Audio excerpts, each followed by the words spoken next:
So good morning, good afternoon, good evening, everyone, and welcome to another episode of Between Two Bits with our lovely hosts. I'm Jason. I've got with me the very smiley Richard, Mr. Grumpy Hall. Say hi, Richard.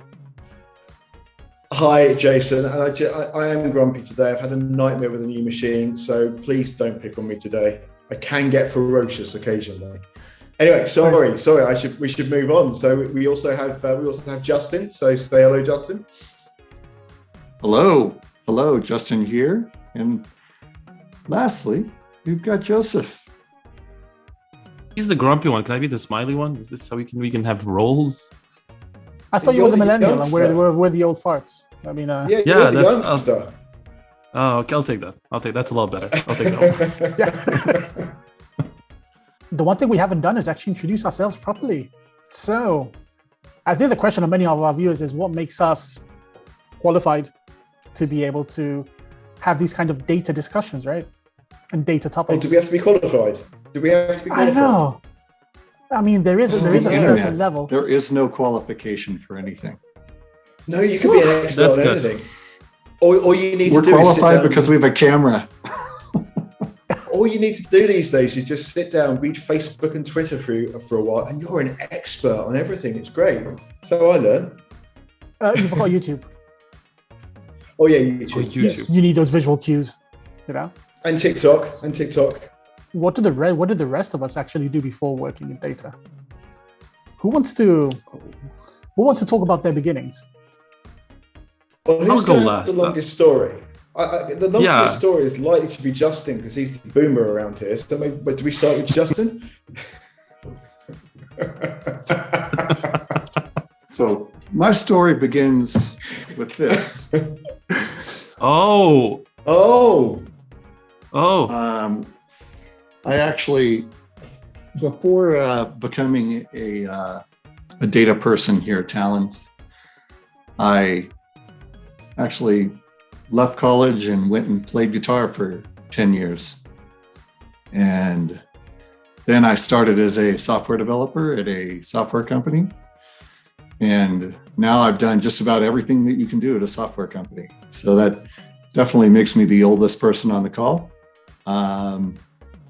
But yeah, I've been at Talend. You know, I've been dealing with data and data issues for about 20 plus years now.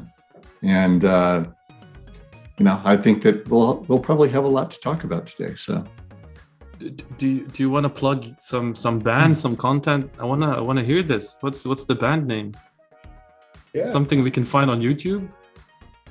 There's stuff you can find on YouTube. My name's there, so it's all good.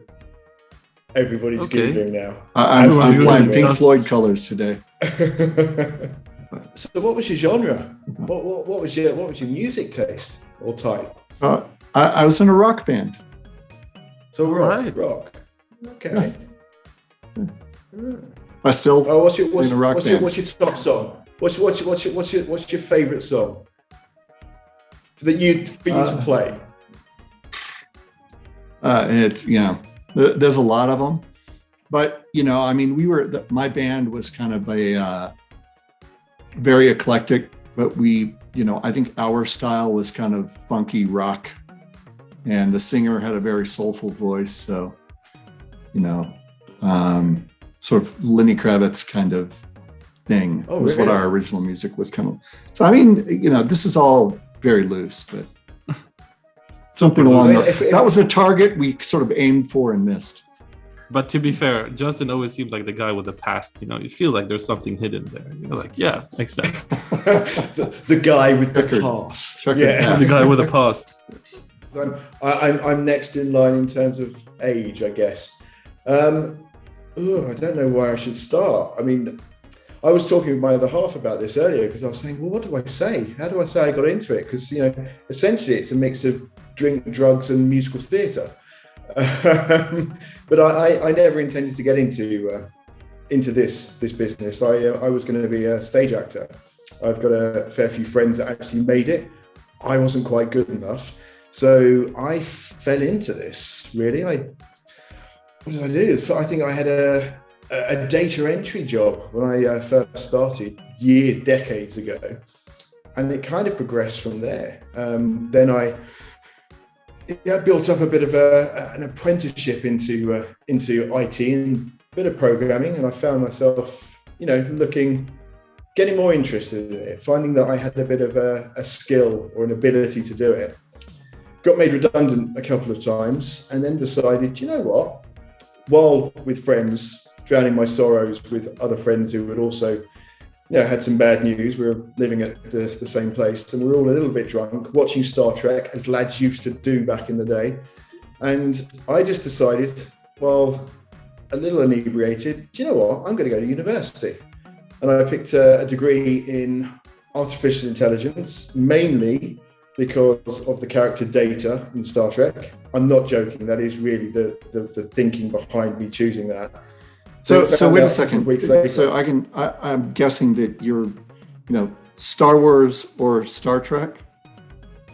It was Star Trek, and I think just because it was on, we just had it on in the background, and we were, No, I'm just saying in general, Star Wars or Star Trek. Oh, Star Wars or Star Trek? I don't know. They're different. I do like Star Wars. I do like Star Trek. I wouldn't class them as the same genre. I think there's a you mean because one's a children's series and one's a one's for adults. But I mean, if for adults, if you want to talk about children's series that were great, you want to go back to Knight Rider. Now that was the best children's series when I was a kid. That was good. Actually, I don't think it was a children's series. Actually, I was just allowed to watch it as a kid. So you guys were wondering if I was present on the internet in another form. Richard, you started are there commercials that you've done? Have you ever done professional acting gigs that will appear somewhere on the internet? No, there are potentially videos of me doing a fair few things in the past. I spent a lot of time on stage, a lot. What have I done? Jesus Christ Superstar, West Side Story. I've done loads and loads. And yes, I did sing and stuff like that. But were singing. Yes, I'm not doing it here. I'm not doing it here. Maybe if we all get together in a group and Justin and I get together and we've had a few, maybe I might, but I haven't done that for a very long time. It's not my thing anymore. But it kind of led to me being here in a weird, convoluted way. I'm also a little bit intrigued as to, Justin, when you said you've been in data for 20 years, so have I, pretty much. So I'm curious now whether you're the boomer or whether I'm the boomer or whether we're both boomers, potentially. Well, I think that I had a decade gap where all I did was rock. Yes. Before I'm not going to go on anymore, but Jason, I think you can go next. Are you a bouncer? Were you a dancer? Come on, what's? No. So when I started working in data, I started working for a gaming company, an online gaming company. But before that, I was a chef. And in my spare time, I used to do theater. So. A singing chef. It was one of those things, I was in school and you had to choose your subjects, and I said, right, I'm not doing history, I'm not doing geography, so instead I did music and drama. 2 tablespoons of cinnamon, a bowl of 3-day egg whites, stick a cup of flour, melted. That song's a bit PG-13. I'll leave that for the next episode, But we can't go down that road. Audience, now you've seen it. There you have it. Yeah, exactly. I know. So you didn't even have to ask much. I know. Isaac Hayes, right there, right below me. Yeah, completely. Yeah. The thing is that it was funny. I mean, working in as a chef, we're working about between 10, 15-hour days. 6 days a week. It's my respect every time I go to a restaurant, and the food is immaculate. It's like, yeah, man. And but yeah, I started working in customer services for gaming. Then worked at anti-fraud, doing anti-fraud analytics, which is let's say it makes things really, really interesting. Because every single day is different. You're getting attacked in real time and in really, really kind of different ways. So I remember a couple of years ago, I was seconded to the investigations team for about 6 months, and I received a call from a police force in Ireland. And the first thing they said is, "Hey, look, do you have any kind of information available before we actually put in the court case? Because we found a dead body. They called one of your establishments, and we'd like to know if there's any information available there or who he is." So within my investigations, I was able to get CCTV, phone calls, copies of IDs, and everything, and it was a hit. And it's the kind of story that just sticks with you, and it's about understanding. For me, it was at that point where I said, right, the amount of data that I had at my fingertips for an investigation was just incredible. So we're looking at audit logs, we're looking at CCTV and images, audio from telephone calls and conversations, being able to track those kind of calls in and out and who were those involved, and being able to do some good with that data actually kind of felt good. So after the investigations, I went completely into analytics.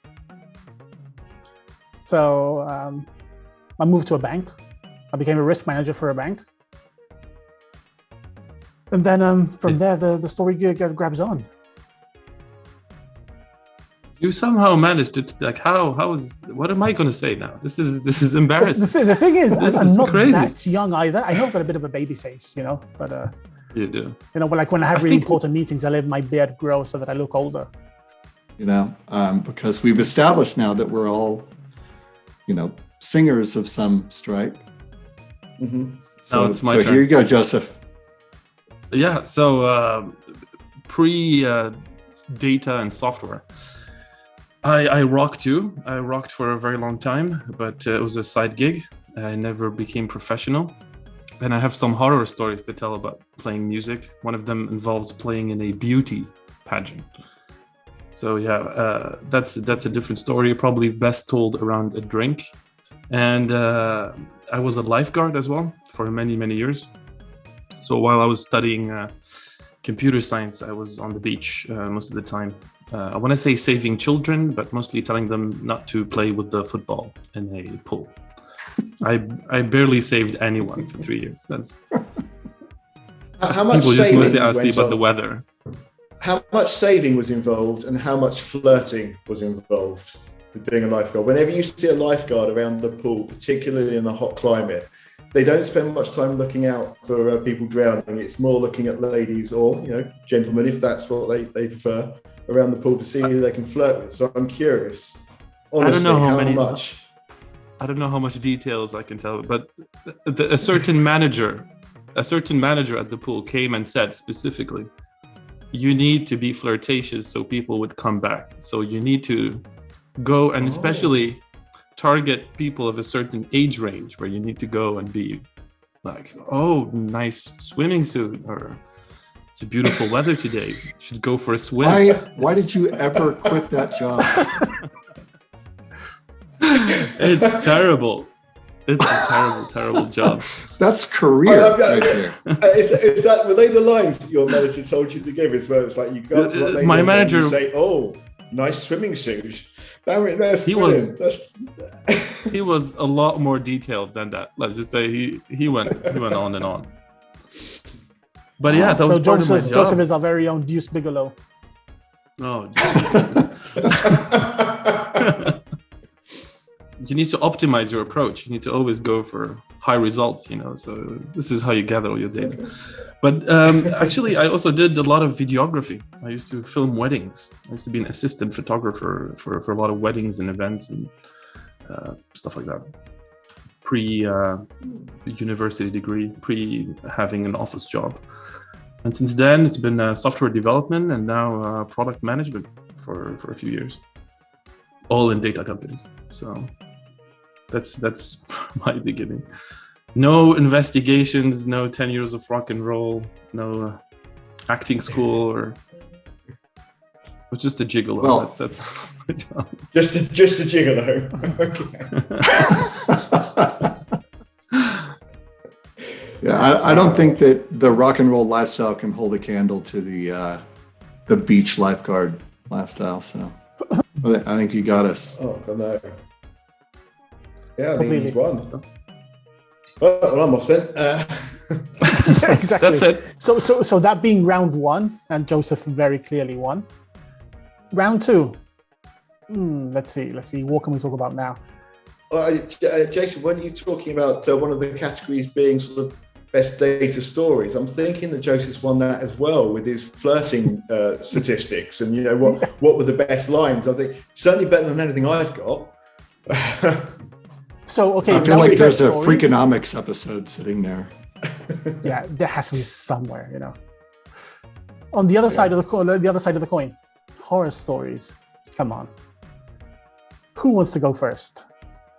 So, it's interesting. I'll never forget really my first exposure.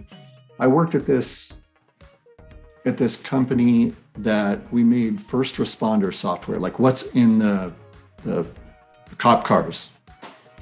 And there were these companies that were doing sort of data automation and data analytics. And it was very, very early on, like maybe the very beginning of what today we would call sort of big data analytics. But we actually, I witnessed a demo where these guys came in and they took all of this sort of data from a justice system, loaded it in, and they had sort of seeded this data before the demo, but they came in and they started talking to them and like asking questions about some specific things. And they used what at that time was called link analysis, which we would today just say big data analysis. And they deployed police cars to go get a guy because they were able to actually find a criminal during the demo. I mean, it was so fascinating at the time. I mean, we see things like this a lot now, on your cell phone. But at the time, it was just mind-blowing. And, the fact that they were able to actually take it from demo to result almost instantly, that was really my first sort of aha moment. And yeah, I really like this stuff. And, the sort of Freakonomics world from there has been, I just love statistics and I hate math, but I love statistics. And so that kind of stuff is really fascinating. And, here at Talend, I've been privy to some really fascinating customer conversations about things that customers are doing. So that wasn't a story about horror. It wasn't a horror story. It wasn't a story about problems, but that's kind of what hooked me on. Yeah, this is a fascinating way to spend your days. My career has been riddled with horror stories, and really a lot of them revolve around hand coding SQL, which is, always seems like the fastest and most flexible thing to do. And at the end of the day, you end up with, a thing that you can no longer maintain and it doesn't work and is making your people quit. And so, when I look at the horror stories I have around data, it's truly like the best of intentions. Hey, what we need to do here is let's take these two really smart people, and they're going to be in charge of the data program. And that everyone will have to run all their SQL code through them, and they will be the curators of our database management system or analytics system or whatever it is. And what you've done is pull your two best people out of the development pool for other things, and you've made their lives miserable. You've frustrated everyone else because now they have to adhere to some standard that they may or may not actually buy into. And you have created very proprietary and, very niche solution, if one of those experts leaves, you can bet the next person's going to come in and say, that's not it. We're going to redo this. That's actually similar to a project that I consulted on for a while. What they did was they brought in someone for their analytics, to rehaul the way they did the whole analytics part. And they decided that they were going to go all in on I'll mention it. They were going all in on GCP, on Google Cloud, right? So they decided to just dump all their data on Google Cloud. And we're talking about literally almost a petabyte, of data just going in. So when they did the analytics, they realized that things were taking a bit too long to get right. The process was getting too long, but they offloaded everything onto the cloud platform, that they had to re-download it afterwards. Oh, no. And they decided to stop the project. And it was a costly project, let's say, that failed completely, which was in the region of 6 figures, almost 7, that it costed them. Was this one of these projects where people thought that they could create this all-powerful, amazing data lake just by dumping data into the cloud, and then realized, what do we do with this now? How does this work? Yeah, I mean, to be honest, it's one thing that I tend to see, or I've seen in many conversations where we talk about, moving to cloud, and there's this whole consensus of let's just dump it into the cloud and we'll see how that's going to work. And it can get costly if you don't actually manage it properly. I feel like over-optimization is something that I've seen quite a bit. So, really normalizing databases to make them fast. And then in order to do a report, you have to first have a process that pulls the data and makes a flat table. And now you've destroyed all the optimization that you created by having a highly normalized database. So that's another problem that I have dealt with and seen quite often. And I think it's interesting now that it's become less of a thing. You don't really see that anymore because databases are more highly optimized off the shelf. And I think folks have realized that we have to use this data. It's going to get used. So let's put it in there in a way let's model it in a way that's actually usable. I have a story, but I don't know how legal it is to talk about this. It involves the state. Oh, you've got to tell us now. You've got to tell us now. So when Justin said this was my aha moment, I thought about my aha moment. And it was around 2014, where I was buying a lot from AliExpress, which is a retail shop in China. And I was living in Lebanon at the time. And they used to give you a tracking number where you have to put it into the Chinese post office. And then you get your results, of course, in Chinese. And I wanted to know where my package was. So I asked nicely for the Chinese post office if I can have access to their APIs in exchange for money, if they would. And of course, they never answered. So what I did was I realized they're doing GET requests on a database by just passing the tracking number, which is archaic. Like no one does that. Who does that?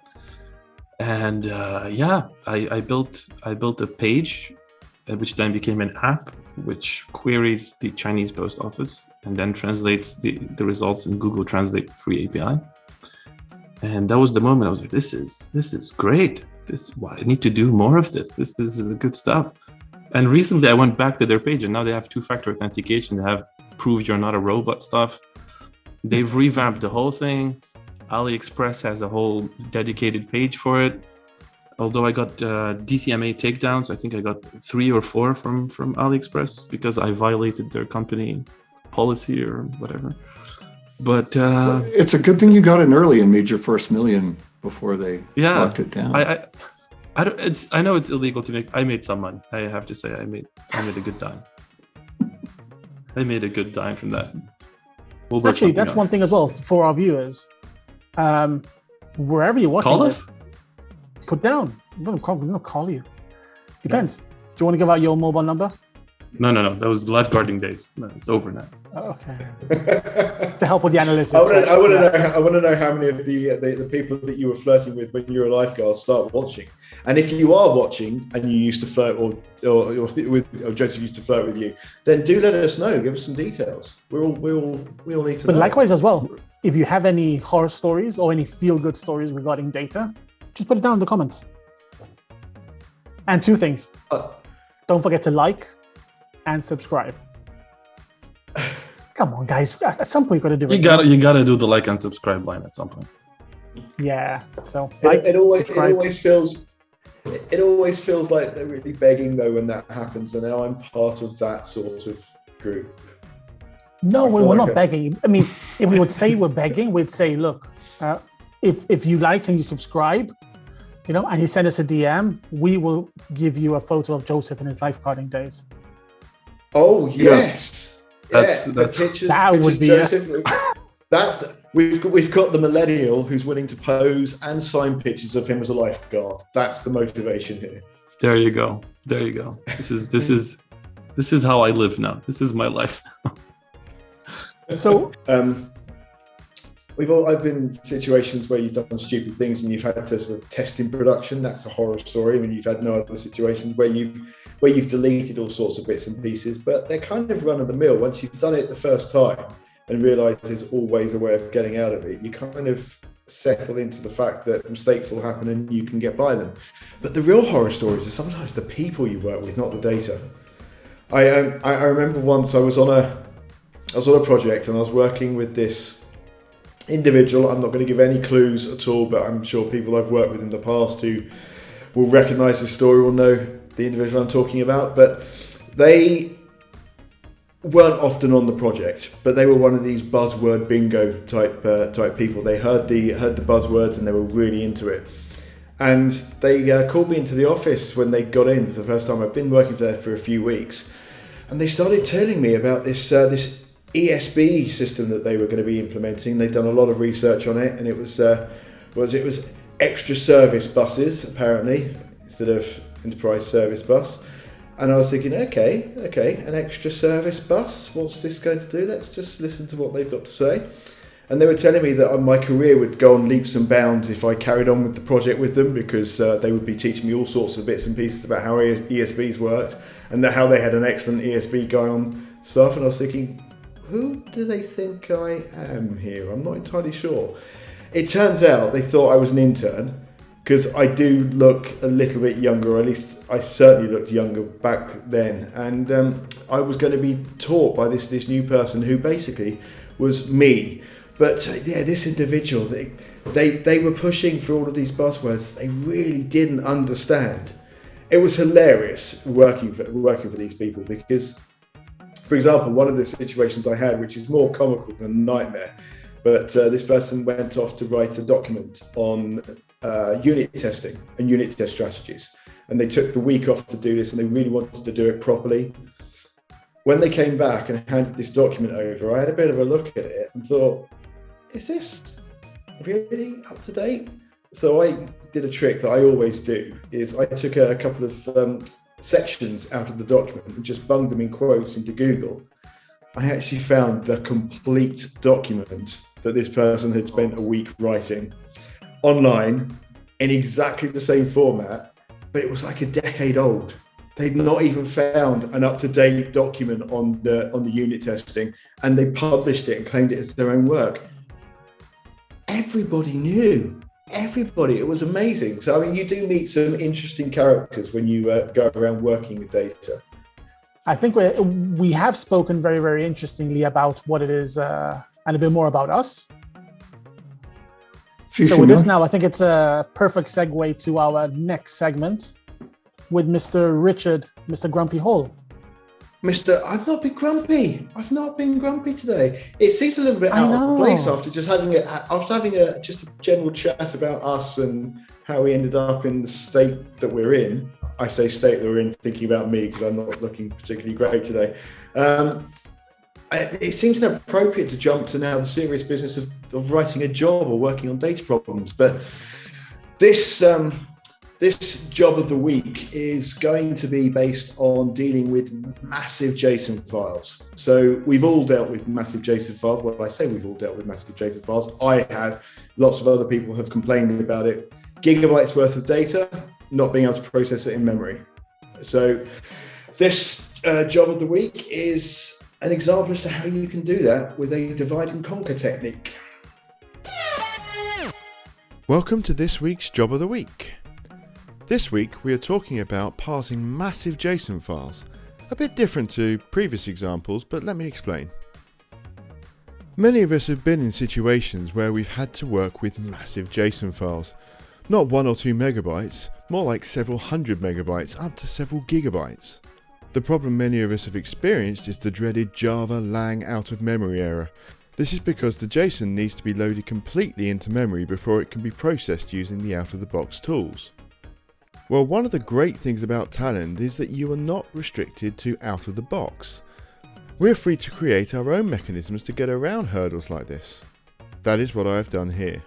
I have taken a fundamental principle of computer science, divide and conquer, and applied it to this problem. But while I explain what I have done, let me first demonstrate the sort of problem that you can get. I have a JSON file which is 1.8 gigabytes. I'll try running this using the standard components that do everything in memory.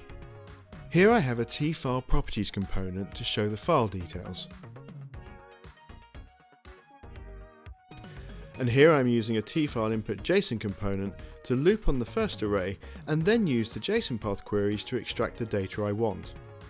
You can see the file path and file name here. The loop JSON query here,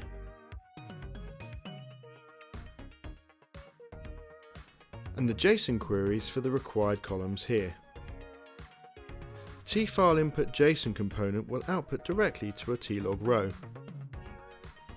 Let's run it.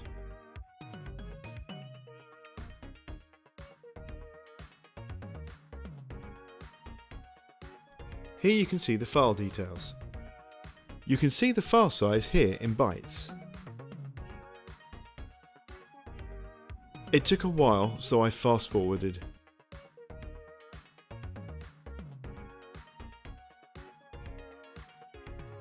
Here you can see the Java lang out of memory error. But let's see if more memory can solve this.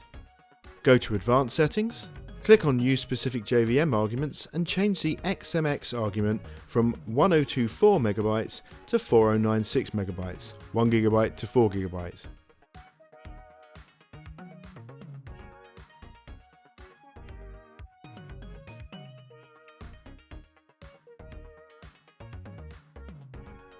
Now let's try that again.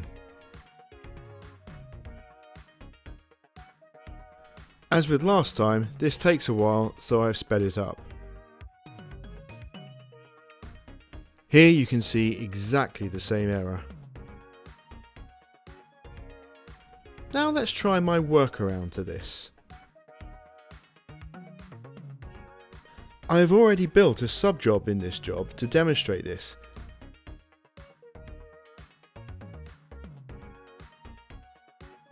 Let me activate the section.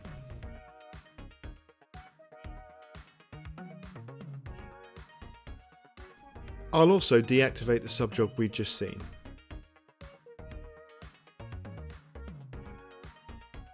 I'll keep the file details section.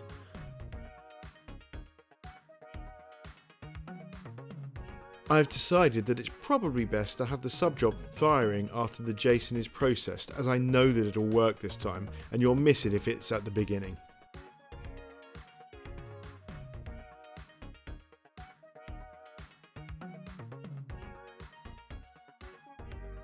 I've also added a tfile output delimited component to output the processed data to a CSV file.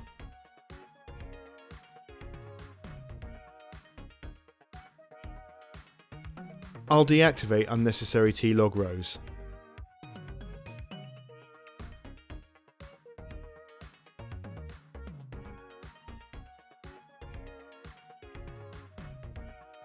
Let's look at the tjava flex. This is where all of the configuration is.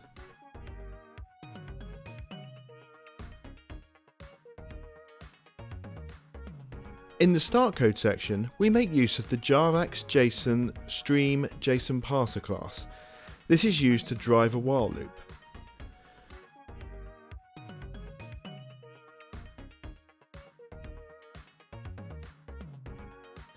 We instantiate that class with a routine method I have created which returns a JSON parser object using the file we used for the previous test.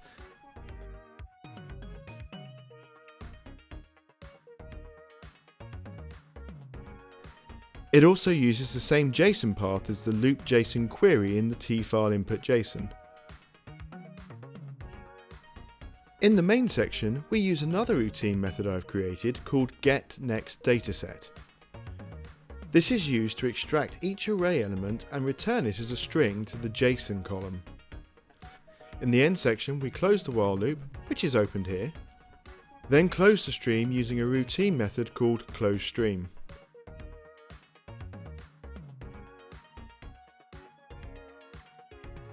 Let's have a very quick look at the routine called JSON Stream.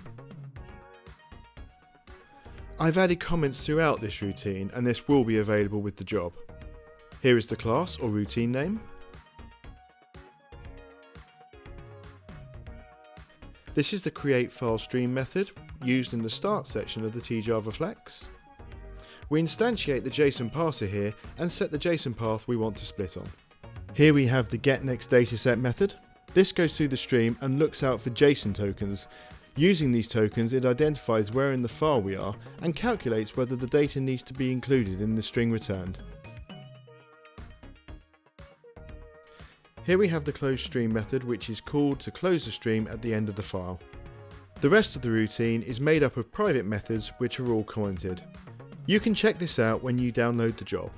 I should point out that this was written quite quickly and I'm not an A-star Java developer, so there may be the occasional bug and I'm sure there are more efficient methods.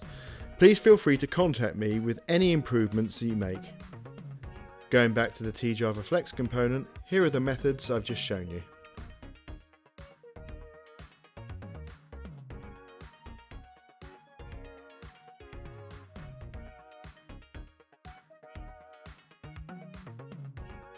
Okay, let's run the job. First we'll clear the output window.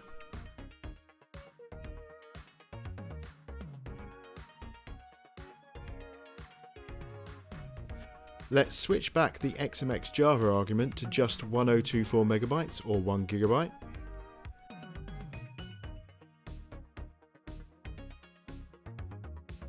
And now let's run it.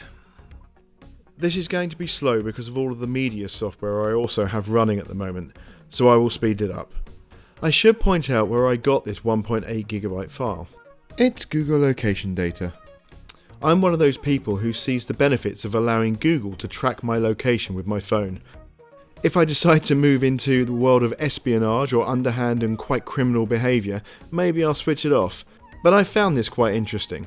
However, you can see that I'm blurring this section of the output out, because I don't want any of you guys stalking me. So you can see that that worked and processed 3,261,196 array elements. But it took a while on here due to the media software I am using to record this. Here is a screenshot of the rows per second stats, shown on a job that I run without having memory hungry software running in the background. You can see that this is a lot faster.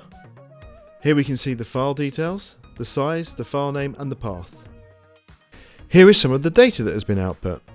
This has been extracted using a textract JSON fields component. The data was printed out using a tlog row. As with before, all of this work will be available for you to download.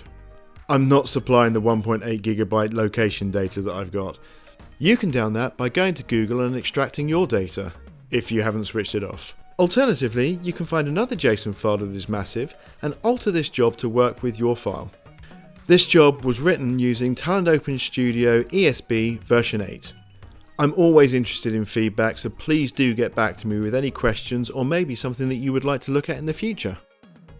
So with that in mind, thank you very much for this conversation, guys. I think it's actually been really, really good. No, can't really complain much about it. And it's been very, very lovely to get to know you guys more.